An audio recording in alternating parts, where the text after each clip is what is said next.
That was too many Mads, but that's fine. It's an acceptable amount of Mads. Who will know?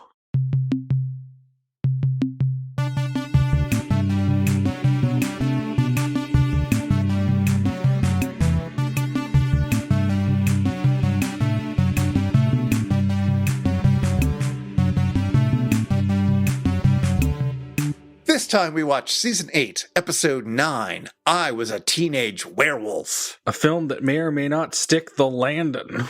But first, some follow-up. We got some more shorts from the Mads. Yes, they were a delight, culminating in one of the shorts, which is released on YouTube, which is Sonny Bono's anti-drug PSA. Is it anti-drug? It's real confusing. It's one of those anti-drug PSAs where everybody involved is super high. Well, it's Sonny Bono dressed in his golden pajamas. Oh, God, it was so wild. And the opening one, yeah. The time management one? Yeah, the time management one. Oh, my God. Was sort of interesting because, I mean, in addition to its incredible length, for a thing on time management, brevity was not an issue. It was interesting to see there was an actor that I recognized, James Karen. Is in it. He's from Return of the Living Dead and Poltergeist, and I noticed him immediately, and it was a delight to see him in this local production. Oh yeah, they shot him out at the end of it, yeah, as well for having the last name Karen. They make a joke about Karens, but yeah, that first short, I mean, good on them. They unearthed that. It was real hard to watch. Yes. It was incredibly long, incredibly hard to follow, and kind of fascinating. It felt like the kind of short that they never would have done on the show. Because it's just too unpleasant and too nothing. You heard it here first. It is the Red Zone Cuba of shorts. Yeah, it kind of was. So yeah, so next they're going to be doing a movie called T-Bird Gang. Oh, right. A lost Roger Corman picture. Is it lost? They managed to find it. Mm-hmm. So they're going to give it a loving home. It's a stray. Oh boy, I don't know anything about this movie other than that. No, that's all I got too. But these Mads shows have been great. I kind of hope they continue to do this after the pandemic ends, but who knows? But for now, may as well just enjoy the fact that they have brought their shorts and their shows and their livelihoods to YouTube. I also hope so. I just looked it up, and it turns out that there's a bit part in the movie played by Vic Tayback. Oh, that's great. I love Vic Tayback. Yeah, from Alice. Yeah. And other things. That's fantastic. I'm looking. And Glenn Campbell's in it? Not the Glenn Campbell, surely. Doesn't seem to be based on his IMDb page. Oh, oh well. Meanwhile, as most people probably know, the Kickstarter continues to raise money. At time of recording, it's 61% funded. They've unlocked 6 episodes, and the app is going to be made, and things like that. And they've unveiled the other host. Yeah, that it's official, but I imagine most people were guessing that this was going to be a factor. Is that Emily from the live shows and also the Turkey Day marathon of this past year is going to be part of the new series. Yeah. So that'll be interesting. I really am curious to see what they do. They're thinking of doing it, I guess, where Jonah is going to be with the voice actors from the Netflix show, and Emily's going to be with the voice actors and puppeteers who went on the live show. And then there's going to be a few episodes where Joel might even host again. Yeah, which is, I mean, that's the ultimate gamble right there, because, you know what, if you raise enough money, you get 2 more Joel episodes, which is great. But then again, how do you return to the show when you left on top with Mitchell, baby? That's a tricky thing. I mean, not counting that season 10 episode. That's true, but although he's not really in the theater for that, that's more of a glorified cameo. Yeah. Do you think they'll have Kevin and Trace back to do the bots if Joel hosts? I don't think Trace is coming back anytime soon. I think that's fair. And Kevin even said on the Mad Shorts night that he's not going to be involved in the season. So I imagine if they do anything again, I imagine it'll be J. Elvis Weinstein and Bill Corbett if they go back with some old bots. But also, it wouldn't surprise me if there's yet another variation on the puppet bots for Joel specifically, and we get a third brand new version of them. Or it'll just be Joel alone in the theater, like in KTMA Gamera days. Anything's on the table. Yeah, you never know. I'm all for them experimenting, right? Like, let's see what happens. Anything is possible. All right, I guess we should talk about today's movie. Oh, sure. This time we watched Season 8, Episode 9, I Was a Teenage Werewolf. Tony is the most troubled teen at Rockdale High. Hell, we even open with him getting into a fight at school, only to have it broken up by police. To quote the song Frontier Psychiatrist, that boy needs therapy. So, Tony is referred to Dr. Alfred Brandon, a shrink who specializes in regressing the patients back to their past lives. Wait, did I rewatch The Undead or The She-Creature by mistake? Nope, that's what happens. Anyway, by regressing Tony back to a past life, he naturally becomes a werewolf. All according to Dr. Brandon's plans. Needless to say, mayhem ensues. The hot-headed Tony turns into a werewolf whenever the moon is full or a female gymnast is present, and goes on a rampage. Tony, dogged, no pun intended, by this feeling that something strange has befallen him, turns to Dr. Brandon for help. It doesn't go well, as the doctor tries to film Tony's transformation, but is quickly overpowered by a goddamn werewolf. Also, the film gets destroyed in the ruckus, so there's no proof of Tony's lycanthropy when the police riddle him with bullets. Over Tony's dead body, the cops mention something about not tampering in God's domain or some such. The end. Meanwhile, on the satellite of love, Tom declares that Mike should no longer be captain. But Gypsy, Crow, and Tom are all either too busy or too incompetent to take charge. So Mike gets to stay captain. Meanwhile, Pearl and Brain Guy have found Bobo after he fell out of the van in the last episode, and the planet they found him on is kinda nice, so the three of them settle in for some camping. Pearl makes Bobo carry a bunch of heavy stuff, and he fall down.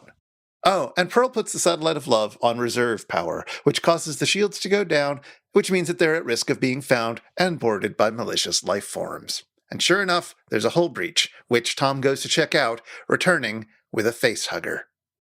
After some movie, Crow's got a proximity detector, which is supposed to let him know how many facehuggers are on the ship. The proximity detector has bad news. They're everywhere, and they're getting closer. Everyone panics, but then, turns out he's got the settings wrong. Whoopsie. At halftime, Crow's still working at making that detector work, and Tom is armed to the teeth, Rambo style. He goes into the ductwork after the alien to slaughter it. But it's scary in the ductwork, and Tom sings a medley to comfort himself.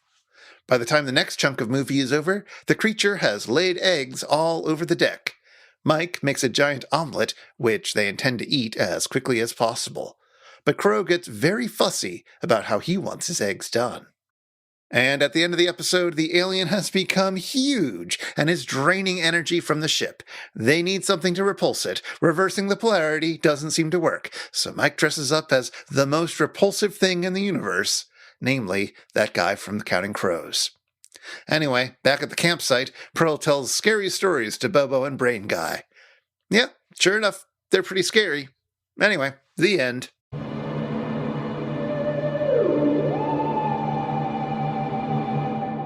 Well, how was this scary story to tell in the dark? It was better than the She-Creature. Well, yes, but also so is getting a root canal done. This episode was fine. The movie's interesting, and I'm glad to have seen it, and the riffing is fine. I don't know. I wasn't rolling in the aisles or anything, but, it made watching the movie a little less painful, which is the least I ask of this show. Yeah, I would say, if anything, this is like a huge improvement on the She-Creature. Oh, absolutely. And stuff like the thing that couldn't die and whatnot. Yeah. So it's good because, we've had a glut of kind of like samey, boring black and white movies. And for the first 9 episodes, punishing 9 episodes of season 8. Well, there were a few little sparks of all rightness through them, but yeah, certainly taken as a whole. I'm not surprised that I stopped watching this show back then during season 8. Yes. I mean, as much as I like the Deadly Mantis and still would champion it as a good episode of early season 8, it's like, wow. Although this one, this has its moments. It's a more fun movie than usual, and it also has like some cute host segments. Like, they're not the most amazing, but it's like, it's a cute little alien parody. Don't hurt nobody. Yeah, it's fine. I don't know. I didn't hate anything. Let's put it that way. No, which is, again, it feels like a nice change of pace from the last episodes we've watched from this era. Have you seen this movie before? Like, it's a pretty well-known movie. Had you seen it outside of the MST3K context? No. This is actually my first time seeing both the episode and the movie.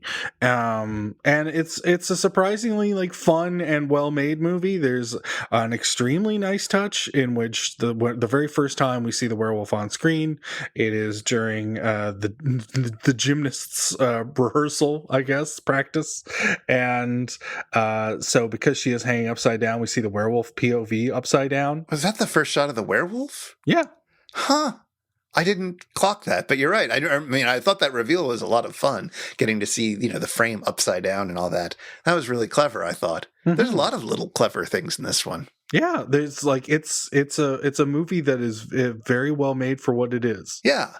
And it did very well. It was an incredibly successful movie financially and in terms of sort of its impact on culture in weird ways. But we'll get to some of that.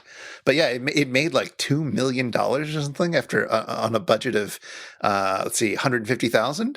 Like, and deservedly so, I guess. Yeah, it's a fun B picture that, is probably even more fun if you are a 50s teenager looking to go out to the drive-in.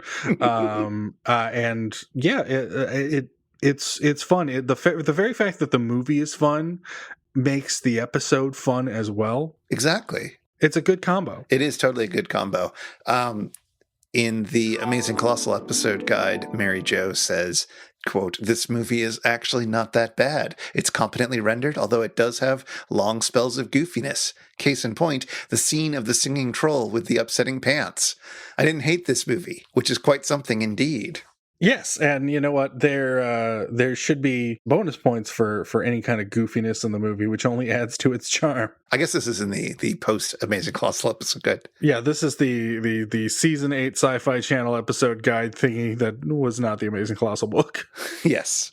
I think there is something to that quote, though, because I think they're doing better when they don't hate the movie. Yeah. I think that's something that there's an argument that could be made for that. Yes, because there's a kind of overall unpleasantness when they're just kind of like ripping the movie to shreds in this time, and the best they're kind of coming up with is this movie is crap. Yeah, exactly. But we've talked about that plenty of times. What else is fun about this episode? I mean, it's got that kind of energy to it where, again, because the movie is so fresh and it is just kind of a charming B movie rather than a bad movie, that, again, it seems to lend itself to like an overall lightness throughout the episode where like none of the riffs are like over the line in terms of like, how kind of like crude or crass they are or how kind of unnecessarily mean-spirited they are. And like I said, the host segments are all, although unrelated, are all kind of in this light tone as well. It's like, oh, this feels more like MST3K than a lot of episodes of this era do. I think the other thing is that in terms of the overarching plot arc for season 8, this is the first time they've really given themselves proper downtime, right? They're not establishing, I mean, they're camping. They're sort of in between set pieces and they're not pushing anywhere. It's sort of a beach episode. Yeah, it very much is. I wonder, I know this lasts for like a little while, so I'll be curious to see in future It's Just a Show episodes how long they're just kind of like not doing anything. And we'll find out soon enough, I reckon. Chris, were you ever a teenage anything? I was born with a disease known as old soul, and I was prematurely middle-aged. We've talked about teenagers a few times on this show because of the nature of this show. Yep. And I think you know that teenagerdom kind of became more of a thing in the 40s and 50s. Yeah. They became a market you could exploit. Exactly. The word teenager comes from 1922. Teenage comes from about 1911. Before teenager was around, you know what they called teenagers? Ooh, scallywags. They tried out the word teener for a couple decades. Ew. And teen had been used even older than that. It's first attested in 1818, I'm being told, but it wasn't super common. None of this was super common until the 20th century. So, you know, you can start to get teenagers as a thing that we understand as like a category of type of person, and also as a market, as you said. And so you start getting teenage movies. Now, I did a little bit of research. I did a little bit of digging into the IMDb, looking for movies with the word teenage or teenager in the title. Do you know when the first such movie came out? Is it this one? It's almost this one. Oh. It's real close to this one. So just to sort of set a baseline, Rebel Without a Cause, which is about teenagers, even if it's not in the title, that came out in 1955. 1956 is when we get the first movie that I was able to find, first full-length movie that had the word teenage in the title, My Teenage Daughter. Oh. Which is about, a delinquent teenage daughter, yada, yada. Let me see the IMDb plot summary here. Poor Valerie just can't seem to, quote, straighten out her delinquent teenage daughter, Janet, whose sleazy boyfriend is leading her down a rebellious path of crime and moral turpitude that could end in death. Or could she have a chance for redemption? Ooh. Feels like I've seen this movie on MST3K. Yeah, several times. Exactly. And that's sort of the style of movie that's sort of immediately after Rebel Without a Cause. You've got The Flaming Teenage and Teenage Rebel. These are all 1956. Mm-hmm. And they're all kind of the same things. Kids are going bad and, you know, they're in danger of getting even worse. And will someone save them or not? Teenage Rebel stars Ginger Rogers, of all people, getting custody of her teenage daughter, Dodie, back from her ex-husband when she remarries, but she must win her love. Sounds like that one's more aimed at the adults than the teens. It might be, but it all centers around the issue of, like, what do we do about the teens, right? Which is Rebel Without a Cause as well. Like, the teens, they have problems. What are the problems? Why are they doing this? What can we do about it? Oh no, teenagers. Computer, what is teens? Then, 1957 comes I Was a Teenage Werewolf, which takes that whole idea and just goes a little bit further with it by making the teenager into a literal monster. And then you have the perfect metaphor for puberty that turns you into a werewolf. Well, exactly. There's part of that, right?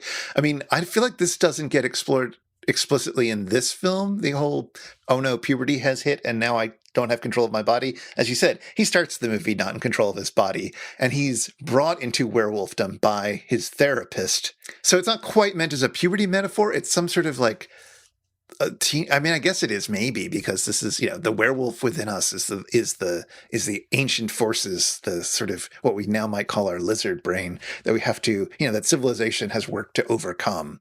Yeah. But importantly, we've got ourselves a monster who's a teenager, which is a fun combo. Monster movies were big. Teenager movies were big.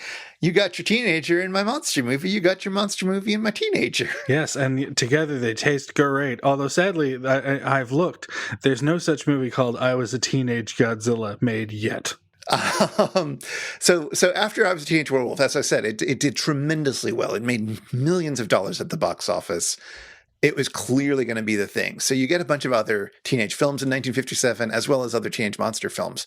Roger Corman starts pumping them out. Teenage Doll from 1957 is another delinquent kid. And then I Was a Teenage Frankenstein in the same year, 1957, which also stars Whit Bissell. Hey! Who's in today's movie. The Biz, as he's known. The best in the biz. Good. And then you get a few more of these. Let's see. There's just a lot of great names. I want to list them all. Teenage Thunder, which is about a kid who wants to get a hot rod. So it's that kind of movie. And then Teenage Caveman. Oh, wait, that sounds familiar. Hey-o. Another Roger Corman film. Although that one, the caveman, while he's maybe a monster-ish, it's not really about that. No, I mean, isn't it actually just about the teenage caveman becoming an adult and finding his way in the primitive cave world? Yes, even though teenagers are a relatively recent concept, we totally had teenage angst and teenage, I gotta prove myself against the law in caveman times, so to speak. Yes, the law is the word and the word is the law. Exactly. Then we get teenagers battle the Thing. Ooh, that sounds great. I hope they battle John Carpenter's The Thing. Or Mothra, who is sometimes known as The Thing. Well, let's see here. Archaeology students uncover a prehistoric monster, part man, part monster, and all bad attitude with a cheap costume. All cop. Okay, that's great. That sounds pretty fun, actually. Well, you'll be even more excited about this. It was made by the director Dave Flocker. It was an amateur film that was only shown in his hometown until he reused some of the footage in his, I think, next movie, Curse of Bigfoot from 1975. Wow. Almost 20 years later. So, anything can happen. What else? There's a few more in the 50s. You got Teenagers from Outer Space, which also sounds familiar. We talked about it back in episode 3. Woof. And Teenage Zombies. A crazed female scientist uses nerve gas to turn local teenagers into her unquestioning slaves, which stars Catherine Victor. Does that name sound familiar? Catherine Victor? No, it doesn't. She was Batwoman in the Wild, Wild World of Batwoman. Oh, of course it's not familiar. I tried to scrub that movie from my mind. So, yeah, you get a bunch of these things. They start sort of petering off after that. You've got I Was a Teenage Mummy in 1963 and Teenage Strangler in 1964 and so forth. But I want to sort of circle back a bit because Dave Flocker's Teenagers Battle the Thing wasn't the only amateur film that got inspired by this. There's also a guy who I had not heard of until doing the research for this named Don Glut. Yes, and Glut made a glut of these movies. He sure did. Had you heard of him before? No, I haven't. But I did a look-see around, and I managed to find some of his movies, which were like Return of the Teenage Werewolf, I Was a Teenage Vampire, I Was a Teenage Ape Man, etc. Yep. The Teenage Frankenstein meets the Teenage Werewolf. Finally. And then this is followed by the Teenage Frankenstein and the Teenage Werewolf. Yeah. So he was in high school when he made all of these films. They're all mostly really short. Mm-hmm. And he just got his friends together. In some of the earliest ones, he's 13 or 14 or something like that. I guess 15 maybe, now that I'm actually looking at the dates in front of me. That's generally what I was seeing. He looked extremely young in the videos that I watched. Yeah. But they're incredibly charming. The graphics are often done with paper. And so, and in fact, there's some neat vampire transformations that are done where you'll have the actor facing his back facing the camera. And then all of a sudden you'll cut to a drawing of Dracula's cape. And then that will slowly turn to a bat just through a series of drawings. And it's this is really inspired. This is really neat, actually. It's really impressive considering everything, right? Considering that he's just a high school kid who's trying to figure all this out. Mm-hmm. There's a documentary called I Was a Teenage Movie Maker, which is about him, which was put out with a DVD collection of all his short films that he had made when he was, a kid into college. And it was super interesting, although he also produced it and it's mostly him talking, but I think somebody else did the directing. There's some very cute touches that I'm not 100% sure that he was in charge of, but whatever. It was really interesting and really charming because for one thing, it's a really interesting story about a kid getting his friends together and doing this sort of thing in Chicago in the late 50s, early 60s. But also because the entire time he takes everything completely seriously. Oh, yeah. He will talk about the things that went well and went poorly in these movies, just like you might expect Orson Welles to, or I don't know, or whoever, Martin Scorsese, Ron Howard, whoever you're talking to. Ron Howard. I don't know, any director talking about their oeuvre, but not talking about dumb movies they made as a teen. He never treats them like that. He treats them with as much integrity as he treats everything else. And you get the sense that he's always been like this. He's just one of those kids who's taken everything really seriously. Not like he can't laugh about it or whatever, but like, this is all real. This is all real work. This is all important, real work, important to him at least. He knows that it didn't like change the world, but there's a purity to that which I just love. Yeah. Well, that's one of the things that sometimes connects the movies to the show, is that there's a DIY aesthetic, or just a sense of like people figuring out how to make a show or a movie that you're watching unfold. And sometimes real creative or interesting or odd things happen. And that's that MST3K charm, and that low budget movie charm is very much there in the teenage movies of Don Glut. Absolutely. Also, he talks about how when he was a kid, he would go out and see all these movies, like I Was a Teenage Werewolf. Of course, he went and saw that, and he gets mentioned in the documentary. But because special effects people were incredibly secretive back then about how they did everything, he would go see stop motion films, but he had no clue what stop motion was. Right? Like, that wasn't a thing that you talked about. He had seen several Harryhausen films, but had no idea who Harryhausen was or how he did what he did, just that it looked amazing and he wanted to make dinosaur films. And so after a few attempts with like plastic dinosaurs and pulling them on strings and so forth, he's very proud of this. Basically, he rediscovered stop motion from first principles. He had never heard of the concept, he says, and I believe him, I suppose, but like, he'd never heard of the concept. He'd never heard anyone talk about it, but he was like, all right, well, film is a series of photos that go by very fast, and flip books are, I don't know, like he just basically reinvented it from the ground up. And so some of those effects that you were describing, which are, charming, terrible, but charming, and also really good for who he was and where he was and what he could do. Like, he had to reinvent them. Yeah, and it's amazing. Like, it's a tribute to him that he did. Like, he was able to recreate these things out of a sheer love of the movies. When he graduated from high school, his mother asked him what he wanted for a gift, and he said, "I want to go to Hollywood. I want to, have a trip to Hollywood." Mm-hmm. And he had been sending in stills from his movie to, what's the name of that fan magazine that Forrest Ackerman did? Famous Monsters of Finland. Yes. Finland. Not Famous Monsters of Finland. that was Tom of Finland's side project. So he would send in pictures and so forth and stills, and they would get run all the time in like a more of a fan page section of it, I guess. Mm-hmm. And so like, all the people in that scene knew who he was. He was this wunderkind from, Chicago. And so when he heard from his mother that, yes, they could do this, he sent a letter off to Forrest Ackerman, the editor of that magazine. And he was like, "Oh yeah, come on by. We'll set you up, bring your films. I'll set you up with I got a little screening room. We can watch them." And so this happened. And he not only got to meet Forrest Ackerman, but he was incredibly excited. He also got to meet one of his movie heroes, Bert I. Gordon. Whoa, everybody's hero.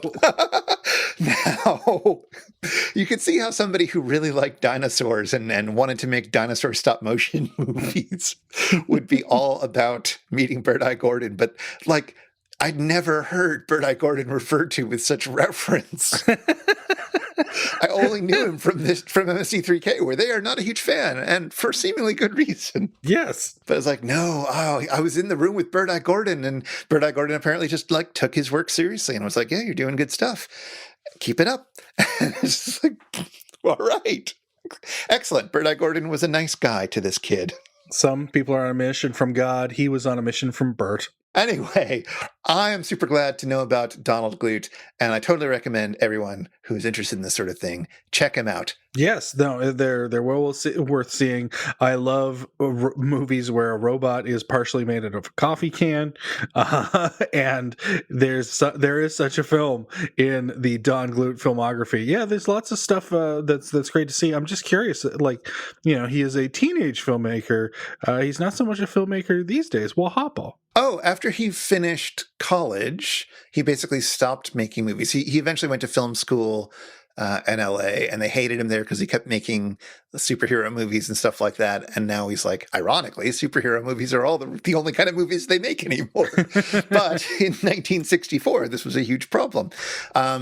After he ended up working behind the scenes. He ended up working as a writer for most of his life, and he's perhaps most well known for writing the novelization of Empire Strikes Back. Wow! But he's written for a bunch of TV shows, including the original Spider-Man and the original Transformers, and of course the 2001 video, The Erotic Rites of Countess Dracula. Wait, that might be one of his. He did start making films again in the 90s. Oh wow! The Revenge of the Gloat. And Countess Dracula's Orgy of Blood. I mean, if you're going to have an orgy, it better be an orgy of blood.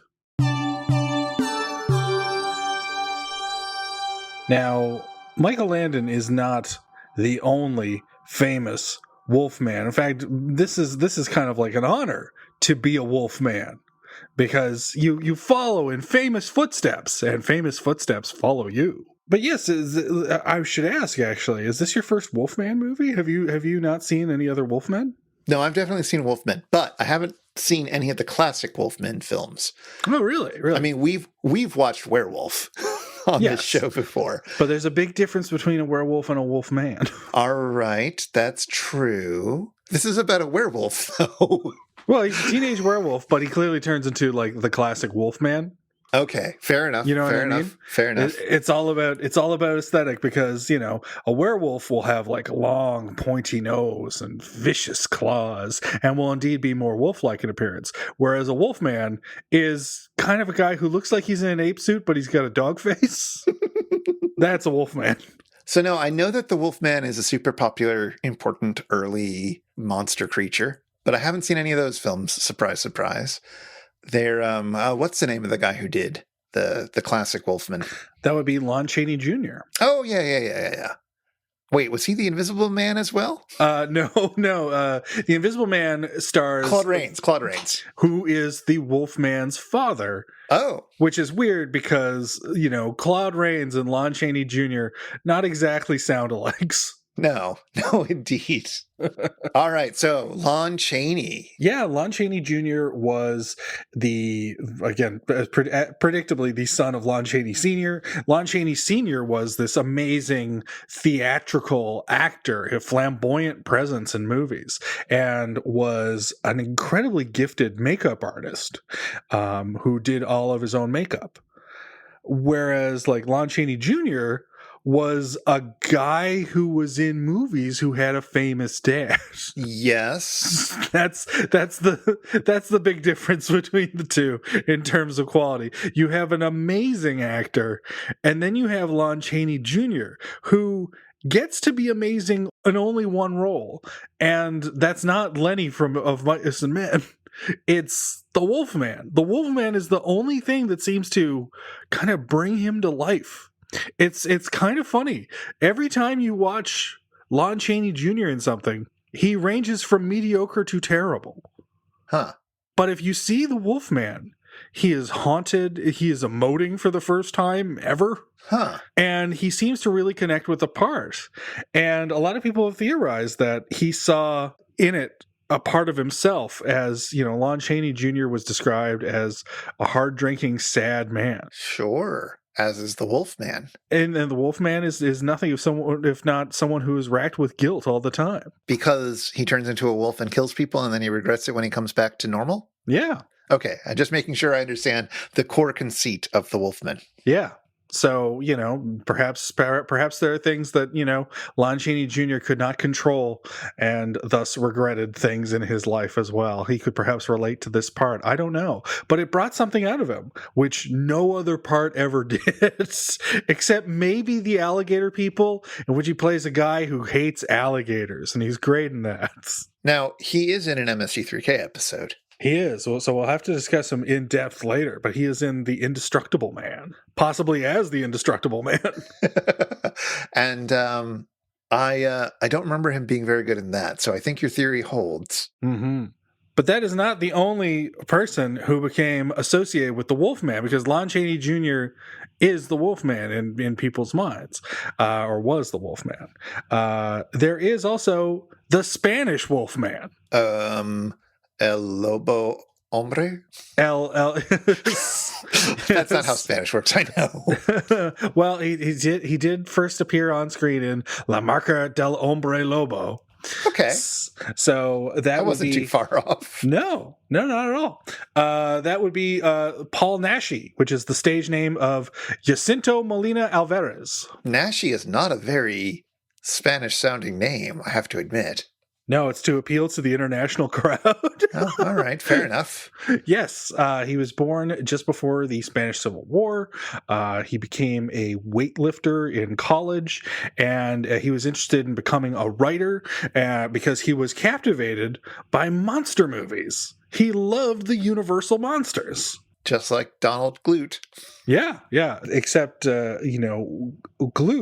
Glut made his own movies and did it for himself, whereas Naschy was able to find success with international distributors, starting with his first movie, 1968's La Marca del Hombre Lobo, in which he plays his most famous character, Valdemar Daninsky, who is essentially the Spanish Wolfman. Wow. Yes, and I'm curious, how many Daninsky movies do you think got made? 30. Sadly, not that many, but it's still an impressive amount. There's at least 12 Daninsky werewolf movies, Wolfman movies. Right. That's a fair amount. That's a lot. Yeah, that's a nice chunk of change. Yes, this started off as it's kind of interesting how the movie got made. Is that the film got money from, of all things, a German production company, and they were apparently looking to. It's been rumored that they were looking to get Lon Chaney Jr. to play the Wolfman, but they just couldn't get him. So that's how Paul Naschy, as writer, where he had that bodybuilding background, it's like, oh, well, you're this like muscular guy. You would look good with your shirt off. Why don't you play the Wolfman? And so he did. Fair enough. And in the United States, a fellow by the name of Samuel M. Sherman had promised distributors a film called Blood of Frankenstein, but could not deliver. And so this film came to the United States to satisfy the distributors. La Marca del Hombre Lobo was retitled Frankenstein's Bloody Terror. Nice. Even though it contains no Frankensteins of any kind. Sure. So these movies did really well? Yeah, these movies did have a following. I mean, 12 of them got made, and Naschy himself made quite a name for himself in this scene, as he made over 100 movies specializing in horror. Yeah. Well, and in fact, do you know what one of his last movies was? No. It was a little film called Countess Dracula's Orgy of Blood. What? Directed by none other than Donald Glut. Damn. Two great tastes that taste great together. Yep. I think, if I understand this correctly, and I'm only just making the connections now as we record, he made that film at the same time as making another film, Tomb of the Werewolf, directed by Fred Olen Ray. Yes. Yeah, they were made sort of simultaneously, if I understand this correctly, and then of course, straight to video type stuff. But I think that's a fitting way of keeping production costs down. Is just film two films with two different directors using the same actors at the same time. Yeah, it's like Back to the Future 2 and 3. Yeah. Speaking of, because you haven't mentioned the Wolfman that I grew up with, which is Michael J. Fox. Yes, the Teen Wolf. The Teen Wolf, the 80s Teen Wolf, which I've seen this movie. It's been a long time, so I don't remember it. I seem to recall that it's fairly by the numbers and successful at being a by the numbers teen movie from the 80s. I have no memory of it. I know I saw it on TV once. But... Exactly. I have a few vague images of it. But it's interesting because, of course, famously, in the 80s, especially, well, I guess it was more the 70s, but we're still coming out of that sort of remembering the 50s nostalgia, and the idea of doing something like I Was a Teenage Werewolf, but set in the 80s is actually not that dissimilar to Back to the Future, going back to the 50s and coming back to the 80s and so forth. Prime nostalgia that Michael J. Fox was all too willing to be part of. Yeah, I mean, that's the market. That's the Michael J. Fox market. It was at the time. So do you have any other thoughts on Michael J. Fox as a Wolfman? Did he bring the Wolfman game back? Well, what I remember is that Even as a kid, the idea of like there's this wolf man, and I'm like, okay, there's this wolf man, he's a teen, he's ashamed of his wolfiness, it's definitely a puberty metaphor, I'm all on board. It's super a puberty metaphor, yeah, in this one, absolutely. Yeah. And his geeky dad is also a wolf man. But I'm also pleased by the fact that one of his buds is played by the bully Francis from Pee-wee's Big Adventure. Oh. And so that's great to see. But a wolfman who plays basketball is no wolfman to me. I don't know. It seemed pretty all right. There's nothing in the rule books that says a wolfman can't play basketball. Yeah, it was one of those films that made like zero impression on me when I watched it. I was like, I like Michael J. Fox, I like Wolfmen, and even at the time, I would have been young enough to like basketball because I did like basketball when I was younger, and then sort of fell out of it. So yeah, I don't know. I remember it being fine. Teen Wolf 2, starring Jason Bateman, his feature debut. I seem to recall being just miserable. Now, if memory serves, that's where they take the script, they remove the word basketball, and they insert the word boxing, and it's the same damn movie. Yes. Wikipedia agrees with you. It says it's the same damn movie, but just boxing now. Mm-hmm. So we'll ignore that. We'll say that Jason Bateman added nothing to the Wolfman discourse. No, not one of the finer Wolfmen. But I do want to just do my little thing and say that Michael J. Fox was one of the first celebrity type people that I met. Oh, really? Yes. In the early 90s, when I was quite young and working at a gift shop at the Central Park Zoo, he came in with his family and I sold him some t-shirts. Now, that's not much of a meet, but I did, I was touched by a celebrity, so to speak. Was he nice? He seemed perfectly nice. He was trying very hard not to be recognized. Oh. He was absolutely keeping his head down and like, I don't want to make this a big deal. And we're in New York, so this shouldn't have to be a big deal because New Yorkers know not to make a big stink around celebrities. And I didn't even recognize him at first. It was one of my coworkers who was like, that's Michael J. Fox. You should go take his order. But anyway, just a little trivia, and has always meant that Michael J. Fox, who, I grew up watching Family Ties, and I was a fan. I had enjoyed The Teen Wolf, although that was not what I thought of him for. I enjoyed Back to the Future much more, and I was perfectly excited to meet him and also to let him, have his chill day at the zoo with his family. Now, do you think that Family Ties, which is, again, a sitcom where you remember the cast, but you don't really remember the laughs, would that be improved if perhaps both Michael J. Fox and the father, Michael Gross, were werewolves? I mean, I'd watch it. Yeah, Wait, I take that back. I don't want Netflix to reboot it. No. It's got to have the original cast or nothing. Can't we let Meredith Baxter Birney also be a teen wolf? If she wants to be, sure. I mean, that's a lot of makeup. I guess. Would have been no more makeup than it would have taken to make Michael J. Fox with his baby face look like a werewolf. Hey, everybody, it's time for the Shallow 13. It's time for the Shallow 13. 13 tiny facts about today's movie and episode, I Was a Teenage Werewolf. Go, Adam, go! Let's start with some familiar faces. What is there to be said about Michael Landon that hasn't been said 1,000 times? I Was a Teenage Werewolf was his first starring role, followed up by several other familiar movies, including High School Confidential, with one of It's Just a Show's favorite octogenarians, Mamie Van Doren. Oh wait, I'm being told that she just turned 90 a few months ago?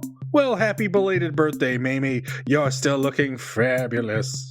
2 years after starring in Werewolf, Landon landed the part of Little Joe Cartwright on Bonanza. Bonanza was filmed on the Ponderosa Ranch outside of Lake Tahoe, and for a long time, it was a tourist attraction. Fun fact, the Ponderosa Ranch was the first place I was served coffee with whiskey. Less fun fact, the ranch closed to the public in 2004 after some tech billionaire bought it. Landon went on to star in Little House on the Prairie, about which we have nothing to say.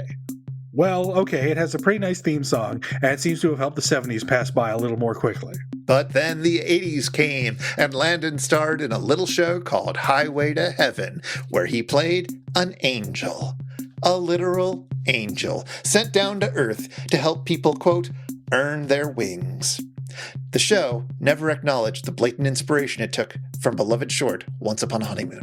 Landon wrote and directed Highway to Heaven's 1987 Halloween episode, which was titled I Was a Middle-Aged Werewolf. Our angel hero, played by Landon, turns into a werewolf at one point in order to scare off some baddies. Later, he and his friend are watching TV, and what do you know, they're playing I Was a Teenage Werewolf. His friend says, "You know, this guy in the movie reminds me a lot of you." I mean, when he's a regular guy, not when he's got fuzz all over his face. Okay, enough about Michael Landon. In today's movie, the part of Officer Stanley is played by Guy Williams, who would later appear on several episodes of Bonanza as Michael Landon's cousin Will. I guess we weren't actually done with Michael Landon. Guy Williams is more famous for playing Professor John Robinson, aka the dad on the 1960s TV show Lost in Space, aka the least interesting character on Lost in Space. I mean, seriously. He complained that the show had become too silly once it moved from sci-fi to silliness in season 2. For shame. Guy Williams was also known for playing Zorro on the 50s show Zorro. Now, when Lost in Space wrapped up, Williams figured he'd made enough money in showbiz, and he retired. He visited Argentina and fell in love with the country, and with how much they loved him for playing Zorro. And so he spent the rest of his life in Argentina, barring the occasional jaunt back to LA for a reunion show. Were you able to smell the whiff of desperation and depression on Michael Landon's dad in today's movie? Did it smell familiar? Malcolm Atterbury plays the exact same suicidal dad character in another misted movie, Season 6's High School Big Shot. Dawn Richards plays Teresa, the teenage gymnast who Tony finds practicing in the gym. In May 1957, the month before this film was released, she also appeared as the Playboy centerfold. Although her acting career would be over by the end of 1958, she had already appeared in an even bigger movie than I Was a Teenage Werewolf, with an uncredited role as Pharaoh's daughter in The Ten Commandments. And this film was directed by Gene Fowler Jr., the guy behind such beloved classics as Season 4's The Rebel Set, as well as I Married a Monster from Outer Space and The Astral Factor, which was riffed by Cinematic Titanic. Oh, and he edited It's a Mad, Mad, Mad, Mad, Mad, Mad World. Oh, I guess we should talk about some of the riffs. I feel like I complained about this the last time we covered a Season 8 episode, but Mike and the Bots once again insist that some science terminology in the movie is made up. Prepare the scopolamine. Prepare the made-up thing. So, turns out, scopolamine is real. Now, it won't turn you into a werewolf, but it can treat motion sickness or post-operative nausea. Its side effects include memory lapses and fatigues, not lycanthropy. And finally, want to skip the boring stuff and get straight to the werewolf action? YouTuber Porful Popnecker uploaded a video entitled All the Teenage Werewolf Scenes in I Was a Teenage Werewolf. It's less than 5.5 minutes long. Link in the show notes. And that's time. So there's a moment towards the end of the film where our wolfman in full wolf regalia is walking through a forest, I believe. And it's a very dramatic moment in the film, or it tries to be, or it ought to be, but there is no music playing at all. And Tom says, You know, the Bernard Herrmann score really heightens the tension, doesn't it? Oh, man. Now, to unpack this joke, we have to get away from It's Just a Show and go off into a little corner known as the Scorner.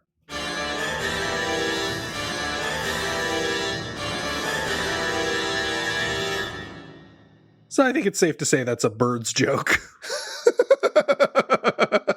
Well, okay. All right. That the joke is for the birds. No. So The Birds is one of the Hitchcock films that Bernard Herrmann, well, he worked on it. Yeah, he didn't score. He scored it as much as anyone scored it. With the Birds, essentially there was no scores. That's exactly what Hitchcock wanted for whatever reason. It makes watching the film on VHS an extremely unpleasant experience, as I recall, just because you can hear the dull hum of the tape. Bernard Herrmann did still work on the Birds, albeit as a sound consultant, sometimes credited as creating the bird sounds, but that's not entirely true. He worked with a bunch of other people who did do so. Right. See, that's not quite how I had interpreted the joke, because I've seen perhaps far too many YouTube cinema essays where they talk about the importance of Herman scores to Hitchcock's films, and they show scenes from Psycho or North by Northwest or whatever, and they remove the score, and they show how uninspired these tense scenes are without Herman's intense music helping guide the viewer. In fact, the famously, Hitchcock didn't want the shower scene from Psycho to have any music, and it just sucks without it. He had so many bad ideas about that shower scene. Thank goodness everybody was around to say, let's try it this way. Herman, yeah, he's real good. Oh, Herman is one of the best composers who ever lived. He's inspired so many other great composers. Famously, Danny Elfman not only has credited Herman time and again for getting his interest in film scores, being one of the composers who did. But I remember on the isolated soundtrack / commentary for Pee-wee's Big Adventure, he says, like, this is my homage to Bernard Herrmann, referring to the scene in which Pee-wee's bike is stolen and some Psycho-esque music plays. It's like, and this is my homage to Bernard Herrmann, and I'm sure if he heard this, he wouldn't like this or me very much. Well, I mean, Herman's an interesting guy. What do you know about him? I know a few things about him because, he is famous enough that he's certainly entered my thing. I know that he worked famously with Hitchcock, but he'd also worked with Orson Welles quite a bit. Yes. Yeah. In 1937, he was chosen to compose and conduct for the Columbia Workshop for CBS radio series and drama. And that led to the Mercury Theater, where he was working under founder-director Orson Welles. And that means that he would provide the music for the War of the Worlds broadcast. Mm. And, of course, he composed the music for The Magnificent Ambersons and Citizen Kane. Yeah, it says here that Citizen Kane was his first film. Hell of a first film to get. Hell of a gig to get as your first film. Honestly, you don't even have to work that hard after Citizen Kane. You could just coast. Exactly. But Herman refused to coast. No, he made banger after banger, so to speak. Yeah, honestly, I think that every Herman score has something in it that is really, really special. But one of my favorite credits for Herman, and one of his most underappreciated things, is a TV credit. He was the primary composer for the first season of The Twilight Zone, and he wrote the original theme. Have you ever heard it? Because of course you know the famous theme. Yeah, no. No. It's very different. Here, I'll put it in the Slack. We should. Oh, all right. Yeah, we should have it. This is very special. I think this is one of the creepiest pieces of music ever written. I love it.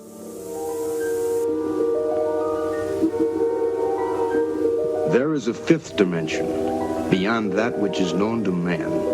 It is a dimension as vast as space and as timeless as infinity. This is so Bernard Herrmann and his orchestration. Oh my God, yes. It's a perfect distillation of his style. I mean, it's really haunting, but it also is not as catchy as what they finally ended up with. I think they made the right choice by switching to the theme that they finally went with, but it's very good. Oh man, it's very good. And I would say even beyond its earworm qualities of the second theme and the more well-known theme is that it doesn't suit the Twilight Zone as much as I would love it to, as perhaps they wanted it to, and viewers would want it to, because it's a perfect piece of music on its own, but it's more suited towards a horror show. Right. Because it's a very frightening piece of music. But the Twilight Zone is often misremembered as only a horror show or even a dominantly horror show when that was just one of its flavors. I think of it as a show that always has an O. Henry twist in it, but suddenly he steps on the glasses. Suddenly it turns out that everybody else is super ugly. See, that's why you got to watch the greatest episode of The Twilight Zone, which is the Donald Pleasance episode, you guessed it, in which he plays a teacher who is forced into retirement before he wants to. And it's just a really heart-pulling story that has no twist ending. It's just a really, really sweet story that goes to some wrenching places. Now, we would be remiss if we didn't mention the other MST3K connection Bernard Herrmann has, which is that he was originally slated to do the soundtrack for Squirm, which we covered a little while ago, and you weren't here for that, so we didn't get to talk about Bernard Herrmann then. But he did the wise thing and decided to pass away before he was able to start work on that. Thankfully. So, what? Yeah, that's just it. It's like Bernard Herrmann. It makes no sense. But he was working with Hitchcock. He had worked with Orson Welles.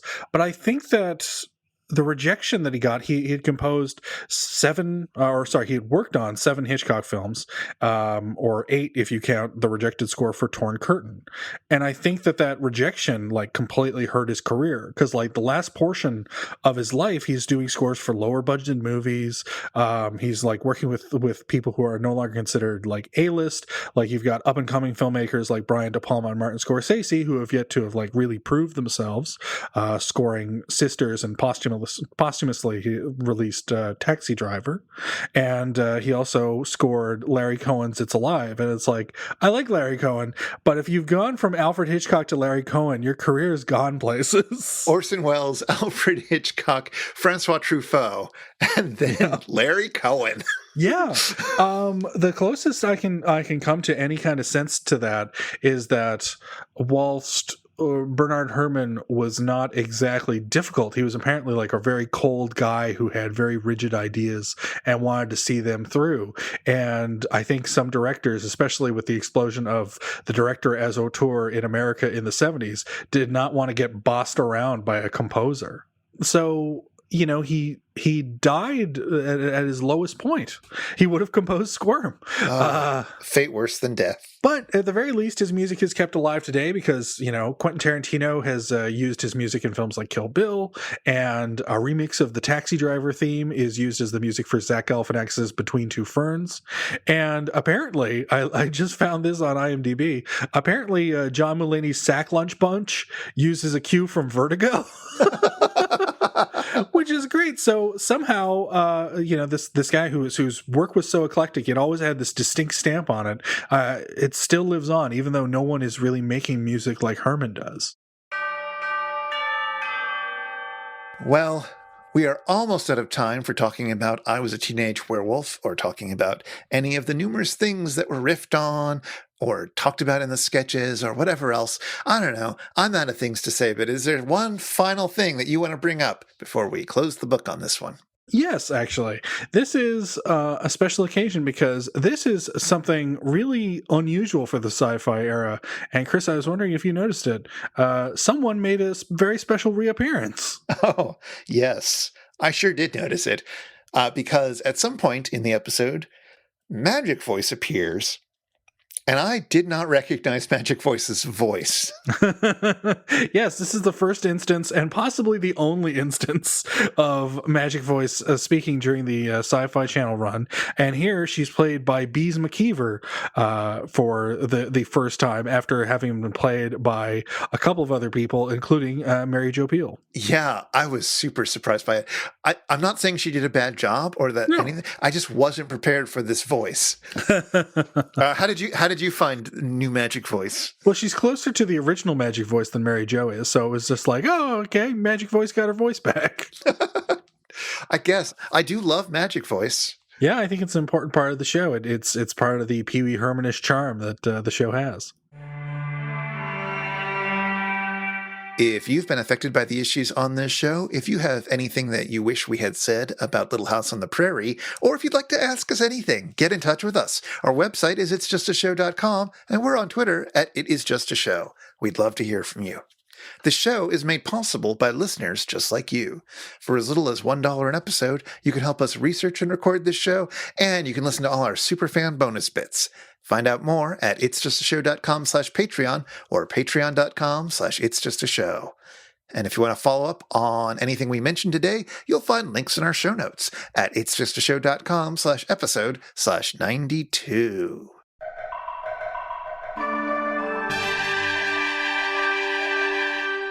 Well, I think we've said everything we can say about I Was a Teenage Werewolf. Yeah, I guess there's always more you could say, but we must move on. What are we doing next time? Next time we are turning back the clock. We're rewinding to Season 1, where we will watch Season 1, Episode 11, Moon 02. Everybody's favorite Season 1 episode. Yes, it's so good that they re-riffed it. They did. They re-riffed it with Emily, who Yes. is, in the Kickstarter now, might be even more officially part of the show from now on. Yeah, I'm looking forward to revisiting this one. I seem to recall that it's pretty neat, especially for a season 1 episode. Yeah, it's got a great cartoon and song at the very beginning, like not unlike Catalina Caper. So, Yeah. it's hard not to get excited about that. It's hard to not get disappointed when the cartoon stops. Oh, And this animation's really good. But until then... alas, I am no longer a teenage werewolf. I have become a man wolf. Oh, woo! Take it away, Theme Squad.